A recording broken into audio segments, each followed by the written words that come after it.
I don't think we're dark. We don't see that light. That's a way forward. So how do we? So I don't know how to take the shades from your eyes, so that we can see that actually the path of community is not something that's going to suppress who you are. It's going to grow who you are, in a way. And then the big thing is then to build the social processes that enable interdependence, where we feel safe, we feel supported, we feel secure, and we're still challenged. And we're going to be pain. We're going to have hurt. We're going to be pain. It's going to hurt. We're going to suffer, but it's still going to be held. It's not going to matter that we've got conflict. It's not going to matter that we're hurting, because we're bigger than that. We're bigger than our hurt. We're not going to be walking around like a bunch of victims, right? So, yeah, pain and suffering comes with community, but it's within that. If it's held within a bigger frame of love and of affection, of support, it's okay. It's okay. It's just part of the growth. No growth without pain.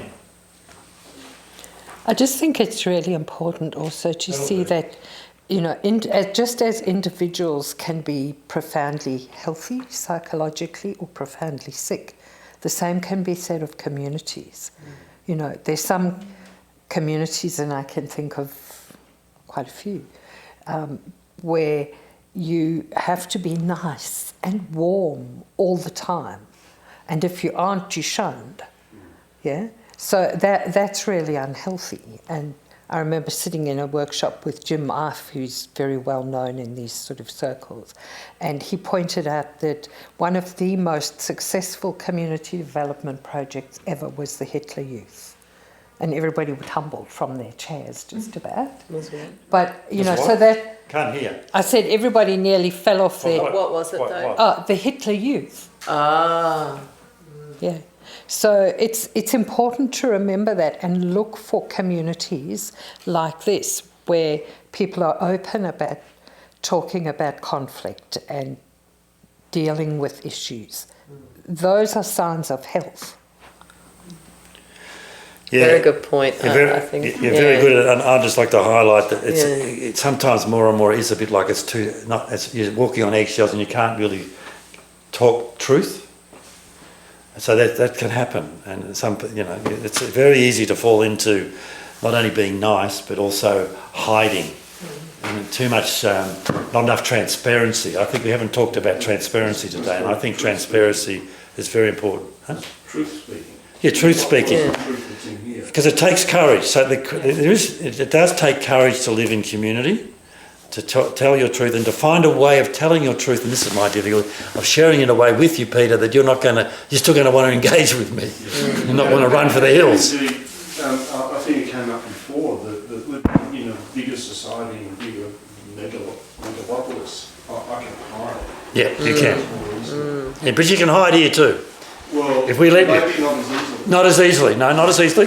If we let you. Well, that's where Reach Out Group, comes in. If you're wanting to hide, there is a recognised thing that happens, and I think though in the last 10 minutes or so, your speaking has given a sort of a sense of ominousness of living here that you're right.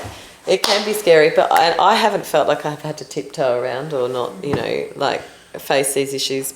I have at times, but it's not an all the time underlying energy that I'm experiencing. No, I agree. Yeah. I'm thinking in particular when we're voting on people.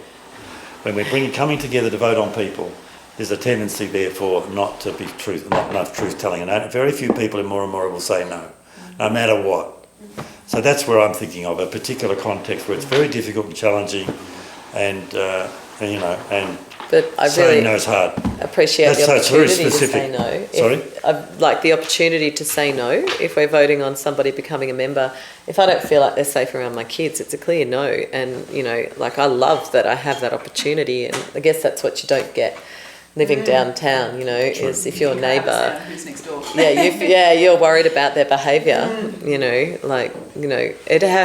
for me, I think that I want to encourage diversity and even people I don't necessarily understand, but if there's that sense or those signs that they're not safe or they're not actually going to be someone you could work with, the opportunity to say no is really gold. Agreed. Yeah. On that point of no, having the capacity to say no, in order, therefore, when you say yes, you really mean it. Your yes matters when you have got a no there as well.